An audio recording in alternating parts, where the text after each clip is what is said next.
As landlord to landlord, beware of distributors who want to sell equipment in place. You know, they're just using it as a showroom where they can sell laundromat after laundromat, and you're stuck with a stipend in a failed business.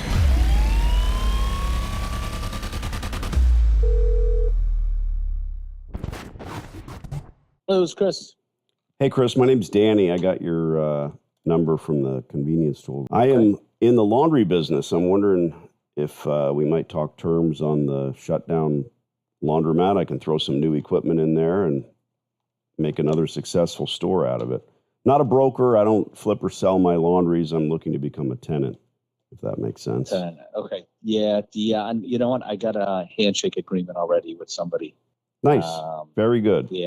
So from here, so I think I'm all set, so I appreciate reaching out though. Well, where do you have, where's your nearest laundromat? Well, I'll send you an email. I've got 36 locations in 3 states. They belong to myself and my partner. I'm not a big fan of the industry itself because there's a lot of dipshits running around telling you can make $1 million picking up, gold out of the street. I knew it. I'm surrounded by assholes. Keep firing, assholes! That's not this business. It is hands-on. Yeah. It's mostly new equipment. And you're a good guy. You should stick to the handshake. But in that email, I'll give you my cell phone number, which is what you're looking at now from my caller ID. Let me give you some, I own 7 strip malls as well. So let me give you some advice. If this new operator doesn't plan on spending $500,000, they're going to fail like the previous operator. I'm only after infrastructure. Every time I make a call, I want to sign a long-term lease, put new equipment in, and that's what I spend on, right? But I get the infrastructure for free because I don't buy these places from outgoing failures. Happens too much. As landlord to landlord, beware of 2 things. Distributors who want to sell equipment in place, they're just using it as a showroom where they can sell laundromat after laundromat, and you're stuck with a stipend and a failed business. Merchandising, where the real money from the movie is made. Anybody you want them to do well. If you taste their cheeseburger and it's dog shit, well, it's either McDonald's or somebody who doesn't know how to cook. They shouldn't be making hamburgers. And we do pretty good laundries. So if that handshake deal turns into, somebody who's not going to do right by you or the consumer, really, they have to renew that equipment. If they try to limp it along the way that it is. I've been in that store even when it was running. And my partner, James, says, it's shut down and, got your number from the convenience store. We're boots on the ground. What's your best email address? I'll send you an email. I'll CC my partner. So just quickly, they showed me, the quote for their equipment, brand new equipment, replace everything brand new, $360,000 just on equipment. Nice. And then they're going to spruce up, everything else in terms of just giving a facelift, put a new bathroom in there. So that's their intention, and that's what I'd like to hear because I'm trying to find the same kind of user for the pizza shop because coincidentally these guys just closed down too, and so I'm trying to find another good user, whether it's a restaurant or anything, but that needs to be gutted and started all over again, and so that's exactly what I'm looking for. I appreciate that. Appreciate the info. Do they have other stores, other laundries? They don't have 30 something. They have 2. So this would be the 3rd, so. Good. No, that's good. There's 2 kinds of operators, the ones that are trying to sell because they're failing and the ones that are scaling. So that's very good. All right, my friend, I'll send you an email. I'll CC my partner, James. You never know. And if they change their mind and so on and, but I definitely appreciate reaching out. Okay? Yeah, thank you. Or they can't get a loan. We pay cash for equipment. Thanks, bud. I got you. All right. Ciao. Okay, you got it. Thanks. Bye. Bye.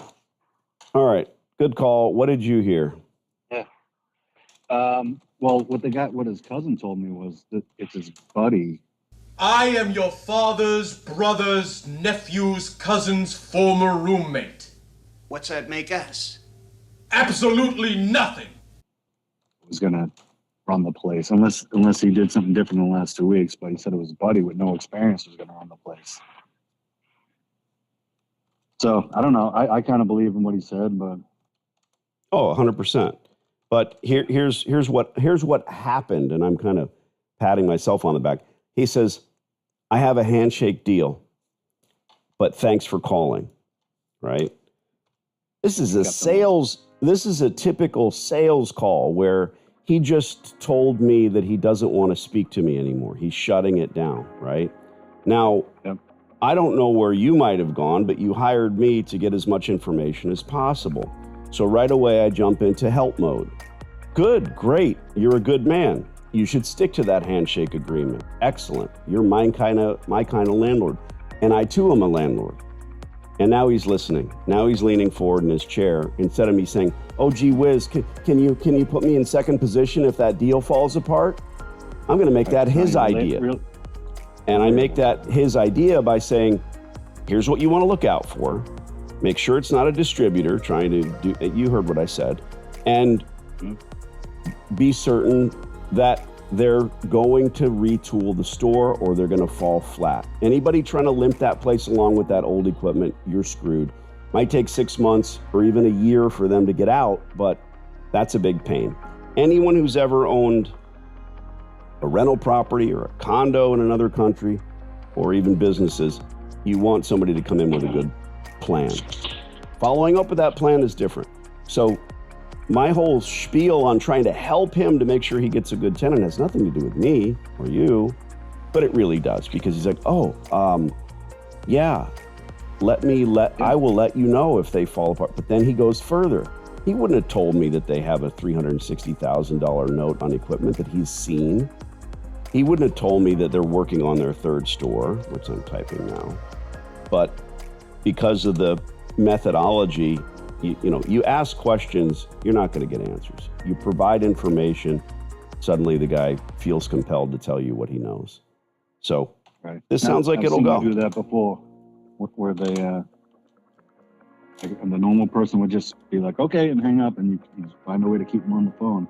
Yeah, we have a handshake agreement, which is really idiotic. I mean, anybody you speak to, if they talk with authority, you're going to say, hey, let me get your information. I don't know that if you've been doing this any length of time, nothing means nothing until they start swinging hammers in there. And even then, halfway through, they could fall apart. The guy got $300,000 of equipment without a loan, without a lease. No, what he's telling him is he's showing him the note. And if they already have 2 locations, they probably stick with the same distributor. And the distributor would come in and look at it and tell them what they need to pay. Yeah, that's a good question. That's all very simple, easy to do. And I said $500,000 without breaking a sweat, but that's not the truth. And you wouldn't be spending $360 either on a store of this size. So this guy, he might be in a position where he's still spending too much. I've been actually by that store months before. The guy told me it was closed for 3 months, but I went through there last year and it was operating pretty well. There was a lot of people in there during the week. I think the guy just... Yeah, but he's not making, customers in the store doesn't mean he's making money. I don't know what this dip is charging him in rent either.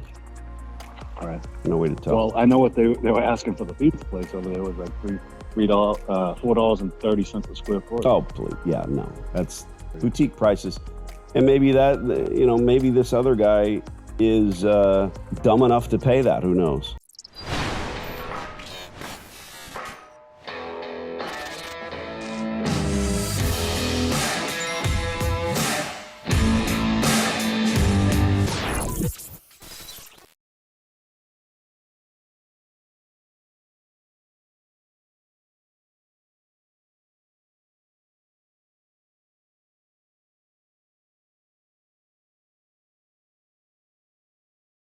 I'm pretty sure this hot water heater's got a few more good years left in it.